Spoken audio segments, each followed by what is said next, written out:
হাজারো স্বপ্ন নিয়ে এসেছিলাম এই দূরপ্রবাসে। স্বপ্নগুলো কোথায় যেন হারিয়ে গেছে। বন্ধু বান্ধব আত্মীয় স্বজন সবাইকে ছেড়ে এসেছিলাম এই দূরপ্রবাসে শুধুমাত্র টাকার কারণে।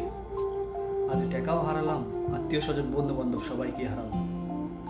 আজ আমার পাশে নেই আত্মীয় স্বজন বন্ধু বান্ধব, না আছে টাকা। দিন শেষে আমি হয়ে গেলাম বড়ই একা। চিন্তা করেছিলাম 2টা বছর থাকবো এই প্রবাসে, এরপরে চলে যাব নিজ দেশে। ভাগ্যের কি পরিহাস, 2 বছর কেন মনে হয় না ফিরতে পারবো আমি 10 বছরের আগে। চিন্তা ছিল অনেক বড় কিছু করব এই প্রবাস থেকে দেশে গিয়ে, কিন্তু প্রবাসে এসে আমি একেবারে হয়ে গেছি। সব কিছু হারিয়ে একেবারে নির্বিশেষে, নিজের অজান্তেই চোখ দিয়ে পানি ঝরে। কেন আসলাম এই প্রবাসে? কষ্ট করে যদি থাকতাম নিজ দেশে, আজকে হয়তো বা ভালো কিছু হতো আমার এই জীবনে।